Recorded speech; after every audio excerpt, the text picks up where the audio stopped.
Hello students, so today we will see, we have seen that the redox reaction, that is one substance is oxidized while other substance used to reduce. But there are certain reactions. Here you can see the single substance itself will undergo both oxidation and as well as reduction.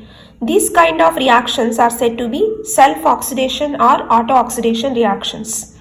For example, so in this reaction you see here, that is a sodium hypochlorite is oxidized to, here this is sodium hypochlorite, 3 moles we have taken.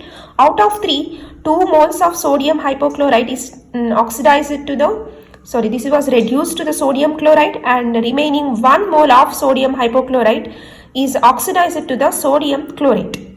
So in this reaction what is happening, same substance itself, one is undergoing oxidation, the other is undergoing reduction. These kind of reactions are said to be auto-oxidation or self-oxidation reactions.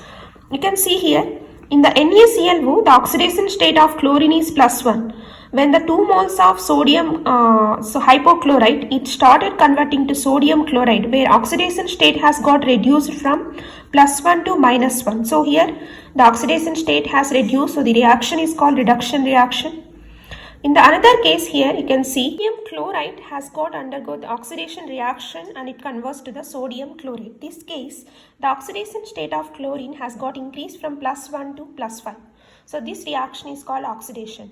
So whenever the process in which the same substance is itself undergoing both oxidation and reduction, these kind of reactions are called auto-oxidation or self-oxidation reaction. Another example you can see here, nitrous acid, in which the same nitrous acid itself is undergoing oxidized and as well as reduction reaction.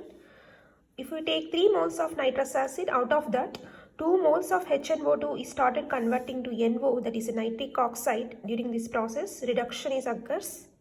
And in the another 1 mole is undergoing oxidation as converting to nitric acid. So this process oxidation is occurs. You can observe here. So half of the substance is undergoing oxidation, the remaining 2 moles of substance is undergoing reduction. So this process in which same substance HNO2 itself is undergoing both oxidation and reduction. So this process are also said to be auto-oxidation or self-oxidation reaction. And the last example you can see here, calcium oxychloride. This calcium oxychloride commonly called as bleaching powder. And here also if you take 2 moles of calcium oxychloride, out of that one started converting to calcium chloride and another started converting to calcium chlorate. Here you can see in the calcium chlorate, the oxidation state of chlorine is +5, whereas calcium oxychloride it is +1 and calcium chloride it is -1. So from the conversion of bleaching powder to calcium chloride, the oxidation state has got reduced. So this is a reduction reaction. Whereas in the bleaching powder conversion into the calcium chlorate, the oxidation state has got increased from +1 to +5. So this is called oxidation reaction. So in which also same substance, that is a bleaching powder itself, is undergoing oxidation and as well as reduction. So this is a one kind of redox reaction and it is coming under the category of auto-oxidation or self-oxidation reaction.